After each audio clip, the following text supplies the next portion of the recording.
बात करते हैं शातिर सीमा के रहस्य लोग से जुड़ी हुई, क्योंकि एक बड़ी खबर निकलकर सामने आ रही है। सीमा के दोस्त ने एक बहुत बड़ा खुलासा किया है कि दुबई में डांसर थी सीमा हैदर दुबई में डांसर थी। ये खुलासा किया है सीमा हैदर के दोस्त ने। सबसे बड़ी जानकारी, सीमा हैदर से जुड़े एक के बाद एक कई खुलासे होते जा रहे हैं। पहले से ही जांच के घेरे में और संदेह के घेरे में सीमा हैदर थी, जो कि बॉर्डर क्रॉस कर आती है पाकिस्तान से, और अब एक और बड़ा खुलासा यहां पर हुआ है। तो सीमा हैदर का दुबई कनेक्शन अब सामने आ रहा है, और किस तरह से अब एक एक कर तमाम चीजें सामने आ रही है, जरा सुनवाते हैं आपको। मेरे पास आज जो शवाहिद हैं, जो सबूत हैं, वो ये हैं। ये दो शख्स आप देख सकते हैं जो दुबई में उनसे मिले हैं सीमा से, और दुबई में इनको पता है कि वो कैसे डांस करती थी, क्या सारी कहानी है। ये उनकी मोहब्बत भी करता था, ये उसका जो है इश्क की इंतहा तक मोहब्बत करता है। तो क्या सारी कहानियां जानते हैं। अस्सलाम वालेकुम जी। वालेकुम सलाम। पहले तो अपना आप नाम बताएं। साजिद हाशमी। साजिद हाशमी। आपका नाम क्या जी? आदिल। आदिल। साजिद साहब, पहले तो आप ये बताएं कि सीमा को आप जानते हैं? जी, मैं उसे जानता हूँ। कैसे जानते हैं? सही अच्छी तरह जानते हैं या? अच्छी तरह जानता हूँ। हम लोग एक शूटिंग के हवाले से, क्योंकि मैं शोबिज़ में काम करता हूँ, शूटिंग के हवाले से हम लोग दुबई गए हुए थे। तो अचानक क्लब में जाना हुआ, तो वहाँ ये मुझे तो नहीं पता था कि ये इतना इशू होगा, ये चीज़ होगी। मेरे पास इसकी वीडियोस भी हैं डांस वाली। तो क्लब में डांसर है, ये क्लब में क्या है? डांसर है, डांस करती है क्लब ये में। पक्की रिपोर्ट आपके पास? साजिद हाशमी जो हैं ये जानते भी हैं, ये दुबई आते जाते भी रहते हैं। मैं आपको कोई फैक्ट्स, मुझे इंस्टाग्राम पे इन्होंने मुझे कहा कि मैं शोबिज़ में भी चीज़ें करता हूँ, और मैं इंस्टाग्राम पे जो है उनसे मेरा रब्ता हुआ है। वो लड़की खुद, सीमा का भी शोबिज़ में शौक था ना? हाँ, शोबिज़ में शौक था, बल्कि हमारे डायरेक्टर साहब थे, उनसे मुलाकात भी उसने की थी। हम एक फ़िल्म के सिलसिले में दुबई गए हुए थे, लेकिन वो उनका कोई इशू था और उन्हें रोल नहीं मिला। तो वो बड़ी अच्छी डांसर हैं, उधर क्लब में उन्हें हमने देखा है डांस करते हुए। अच्छा, आपने देखा उनको डांस करते हुए। तो आप क्या सीन है आपका? ये बातें जो कर रहे हैं, चलें ठीक है, आपकी उनसे क्या मोहब्बत का सीन है, ये बताएं। जी, वो अगर करती भी हैं तो इनको क्या मसला है, क्या मैं उनसे मोहब्बत करता हूँ, आपको भी पता है। तो ये बात गलत कर रहे हैं कि वो ऐसे है वैसे है। हाँ, करती होगी। तो वो सचिन से करती है जो इंडिया में भाग गई है, जिसके साथ मोहब्बत तो वो 10 से करती है। आप भी मोहब्बत में गिरफ्तार हैं? वो अब आपको पता है, मोहब्बत ही होती है। मैं करता हूँ, लेकिन ये कुछ बातें ये कह रहे हैं कि ऐसे है वैसे है। वो करती है, लेकिन उनका अपना है। ये क्यों उनको बदनाम कर रहे हैं? ये इनको नहीं शर्म आ रही? भाई, मैं बदनाम नहीं कर रहा, मैं उसकी हकीकत मीडिया के सामने ला रहा हूँ, हकीकत उसकी बता रहा हूँ। यार, हकीकत की बात अलग है, लेकिन वो एक औरत है, इनकी इज्जत भी होती है। यार, आप उनको बदनाम कर रहे हैं, कोई शर्म होती है? उसने कोई औरत होने का सबूत दिया है? उसने सारी हदें पार कर दी हैं। ये औरतें इस तरह की होती हैं, ऐसी औरत होने से बेहतर है इंसान मार दे। ऐसी देखें आपसे हाँ जी, बोले यार, देखें ना, अब वो कैसे बोल रहे हैं, उनको क्या क्या कह रहे हैं। वो एक मुसलमान भी थी, उनकी एक इज्जत है। यार, आप ऊपर से अगर आपकी हो कोई, आपकी अगर आपकी भी हो कोई मुसलमान हो ना, देखें, मुझे एक बात बताओ, आप मुसलमान हो? अल्हम्दुलिल्लाह मुसलमान है, लेकिन यार जैसे आप बकवास कर रहे हैं ना कि ये वो ऐसी की बात नहीं है। आपको मैं 50 करोड़ देता हूँ, आप छोड़ दोगे मजहब? अल्लाह को मानना छोड़ दोगे?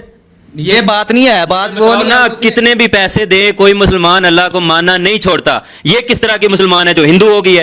वो कहाँ से मुसलमान? आपको पता है? एक मिनट, हिंदू नहीं हुई वो, हिंदू का झूठा ड्रामा कर रही है, हिंदू मुसलमानों को लड़ाने की कोशिश कर रही है। ना वो मुसलमान थी ना हिंदू थी, ठीक है जी जी, ये बात आप भी मानते हैं? मैं मानता हूँ। ना वो हिंदू है ना मुसलमान है। चलो, नहीं भी है, लेकिन यार एक इज्जत होती है। ये उनको ऐसे बदनाम कर रहे हैं, एक सोशल हर जगह पे उनको बदनाम नहीं कर रही, मुसलमानों को बदनाम, इंडिया को बदनाम कर रही है, इंडिया को भी बदनाम कर। यार, वो उसने, चलो वो जो भी है, उसने मोहब्बत की, जो भी वो गई चली वहां पे, लेकिन ऐसे नहीं करते कि वो ये है वो है, उसने मुसलमानों को ये कर दे। यार, बकवास बंद करो यार। क्या तुम क्या कहती है? तुम्हारी मोहब्बत ये है कि वो हर बंदे से अटैच हुई, हर बंदे के साथ, और फिर भी तुम उससे प्यार करते हो? यार, वो ये कैसा प्यार है? यार, अब कोई मिलता है जुलता है तो इसका मतलब है कि वो उससे प्यार हो गया, या ये वो है, वो उसके साथ है हर जगह। आप उसको गंदा कर रहे हो। होती है यार, ये इंसानियत है कोई? इंसानियत उसको आपकी हकीकत में दुनिया के सामने ला रहा हूँ, लोगों को बता रहा हूँ कि ये है वो सीमा जो ये काम करती रही है वहां पे। यार, वो जो भी थी, आप क्यों बदनाम कर रहे हो? आपको शर्म आया नहीं है? और बदनाम मैं काम है तो क्यों? वो पाकिस्तान को क्यों बदनाम कर रही है? मैं लिहाज कर रहा हूँ। आप किस चीज का? तू बाहर मिल, मुझे लिहाज किस चीज का? अभी मिल लेना। तो आराम से रहे, आराम से, ठीक है। लड़ाई क्या इसमें बदनाम करने वाली क्या बात? तो आप उसको कह रहे हो वो मेरी मोहब्बत है, तुम उसे तेरे मैंने 2 लगानी मोहब्बत का बच्चा, 1 मिनट में तेरी आशिकी बाहर आ जानी है। यार, लगा तू। मैं मोहब्बत क्या? तू एक मैं जिससे मोहब्बत करता हूँ उसको बदनाम करी जा रहा है। कुछ बोली तो मैं तुझे बताऊंगा क्या? बोली क्या बता ओ, हेलो। ओ, आराम से मोहब्बत है तेरी। एक मिनट उधर बैठ जा। बैठो यार, बैठो। ओ यार, एक लड़की नाज़रीन, ये देखिए, एक मिनट, एक आप आपने बोलना नहीं है। अगर आपने यहाँ लड़ाई करनी है बाद में कर लेना, लड़ाई बाद में पूरी दुनिया देख रही है। आप लड़ाई आप समझाएं इसको, ये क्या कह रहा है? मैं समझाता हूँ, सुनो। सबसे पहले नाज़रीन ये देखें, मैं एक मिनट मुझे बात करने देना।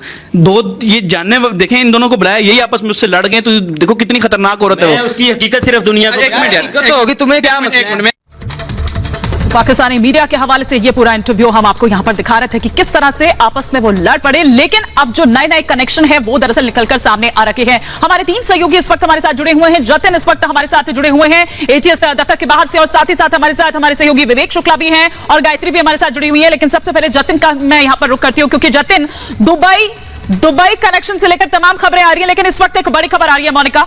बिल्कुल एक बड़ी खबर आ रही है, और बड़ी खबर अपने दर्शकों तक सीमा हैदर से जुड़ी बता दें, क्योंकि एक के बाद एक तमाम जो खुलासे हैं वो सीमा हैदर से जुड़े हो रहे हैं। सीमा पर जांच एजेंसियां बेहद अलर्ट मोड पर है। सीमा की जान को खतरा है। सीमा को सेफ हाउस में रखा गया है। पुलिस की निगरानी में सीमा और सचिन और बच्चे हैं। कल पूछताछ के बाद सीमा को सेफ हाउस में शिफ्ट कर दिया गया था। सूत्रों के हवाले से यह जानकारी मिल रही है। ये बताया जा रहा है कि सीमा की जान को खतरा है। यही एक बड़ी वजह है कि सेफ हाउस में सुजाता शिफ्ट कर दिया गया है। बिल्कुल, तो देखिए, जैसा कि हमने आपको बताया कि 2 दिन की पूछताछ के बाद सेफ हाउस में रखा गया है, लेकिन क्यों रखा गया इस पर हम बात करते हैं। हमारे सहयोगी जतिन, गायत्री और विवेक हमारे साथ हैं। सबसे पहले जतिन की ओर रुख करते हैं। जतिन, क्या जानकारी मिल पाई है? 2 दिनों तक पूछताछ हुई, खतरा किससे है? क्या हिंदुस्तान में किसी से खतरा है, या पाकिस्तान से जिस तरह से धमकियां आ रही हैं उनसे खतरा है?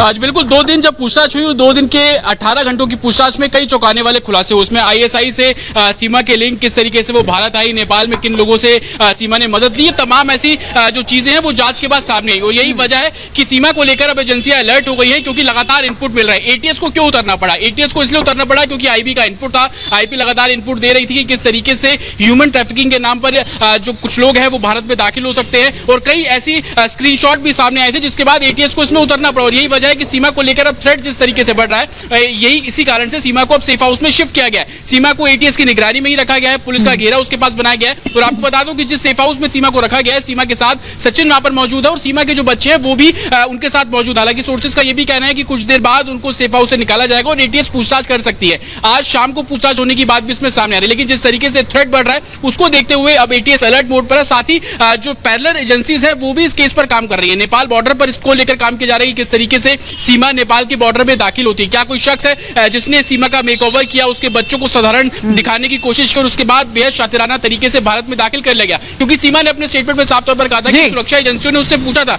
कि तुम कहां जा रही हो, तो उसने सचिन का नाम लिया, ससुराल के तौर पर रघुपुरा ग्रेटर नोएडा का नाम लिया, ताकि एक तरीके से ट्रेनिंग उसको दी गई थी कि बहुत फ्लुएंटली भारत के बॉर्डर में दाखिल हो सके। तो ये तमाम ऐसे पहलू हैं जो कि अभी जांच का ये तमाम ऐसे पहलू हैं जिन पर जांच की जा रही है। और